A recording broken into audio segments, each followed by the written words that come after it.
One Question is brought to you by Turnkey Search, a top industry search firm since 1996.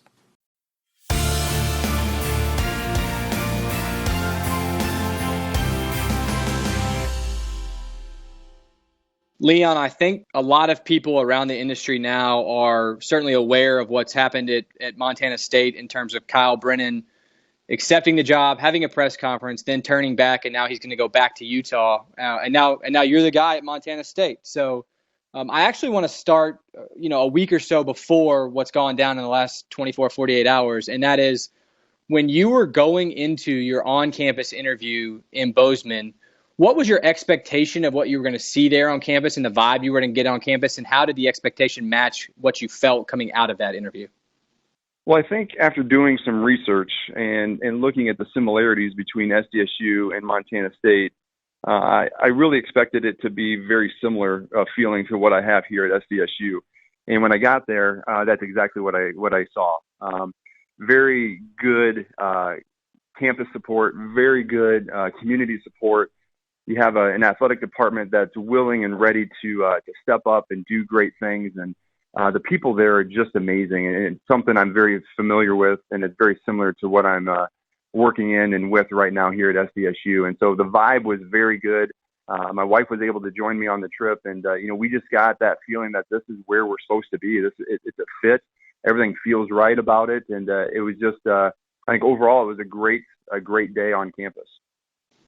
Okay, so how about when you first heard that Kyle received the initial offer and accepted, emotionally, what was your response to that? And I think maybe every time an AD finalist goes into an interview process like you did, because of how you've progressed in your career and your mental and emotional makeup, you expect to get the job, is my assumption. But tell me about your emotional response initially when you found out it was going to be Kyle and that he accepted. Yeah, no, when you go through this process, I think when you're doing your research on an institution, on an athletic department, you have to put yourself in that situation. And so you basically remove yourself from your current situation and you put yourself in that position, and you have to attack it like you're there or you're going to be there. I think that's the only way to do it and the only way to get a true feel with what the position is and if you're going to fit with that position. And so when you do that, you kind of lay everything on the line, whether, emotionally, physically, everything. I mean, you kind of lay it on the line. And when I found out that Kyle was selected, obviously happy for him.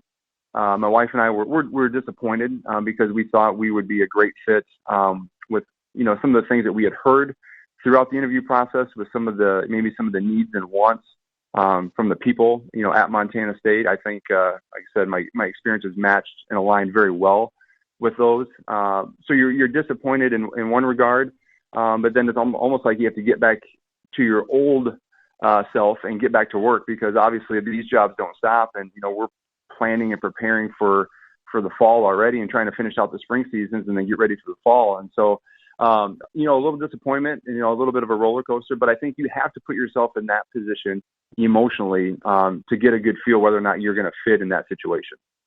Recount the conversation you had with President Cruzado when she reached back out and informed you of the update of what was going on. How did that conversation go? It was surreal. I jumped on the phone call with her, and I was going to call her actually, but she beat me to it. And, she kind of just laid everything out for me. And she got to the point to where, she said that Kyle had backed out and basically said she wanted to offer me the position. And I would, it's one of those things where you think you might know what it's going to feel like when that day comes, but you just can't be prepared enough for it. It's kind of one of those things you get weak in the knees, and you kind of overcome with a bunch of emotions. And most of obviously all of that has been very, very joyful, happy. There's a few things we had to work through, throughout the day yesterday, but like I said, a quick conversation with my wife over lunch, and then some of the other details that go along with it. But it was a very quick process, which I'm very appreciative of. President Cruzado, she's got a vision for the future. She wants to be great. She's a doer, and those are the people that I want to work for. We're going to get some great things accomplished. But Yeah. So, you start from a couple of weeks ago, and then, not getting the job to this. It's just kind of a roller coaster of emotions. But I can tell you this, the smile has not left my face, since yesterday morning. What was the very first words that you said to your wife when you got off that call with President Cruzado? You're never going to believe this. Well, and what was her response? And I think she just kind of looked at me and just said, "What?" And because she knew who I was gonna talk to her, and we were gonna have a conversation. And then she just kind of looked at me and says, "You're kidding me." And I said, "Nope." And it's we have a lot of fun, obviously, in our household, and sometimes we're very sarcastic, and sometimes we joke a lot. And I think this time she thought I was joking, and I was like, "No, this is for real." And so I sent her off to work. We got the kids ready to go to school. I sent her off to work, and I said, "Listen, we need to get together for lunch and just finalize some of our thoughts." And we were able to do that, put everything together, and then I was able to give them a call back, and then we had to work through obviously some of the some paperwork stuff. And but we've always said things happen for a reason, and I know President Cruzado said that in the release, and I truly think everything does happen for a reason. I think we were meant to be at Montana State. I think we're a perfect fit, and I really think we're going to do some great things. Yeah, that's a good point, because I wanted to ask, even though this went down in a bit of an odd fashion, I think we would all agree, does this really change anything for you on the outlook of what you and your team can do at Montana State, or what the ceiling is? Not at all, and I think it probably enhanced it. We felt great, a couple of weeks ago.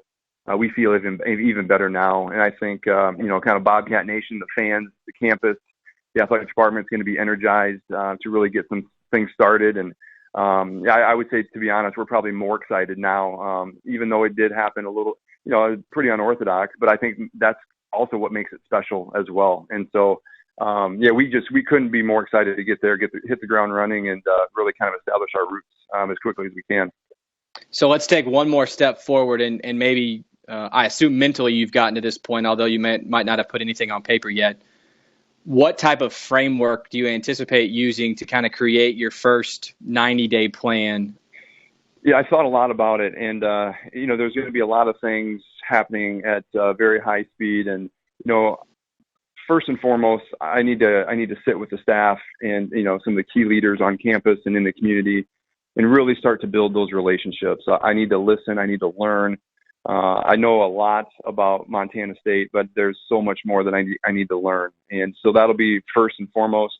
Along with that, we need to start our strategic plan. And I truly believe that plan will be our roadmap for success, because that's going to lay out the things we're good at. It's going to lay out some of the things maybe we need to work on.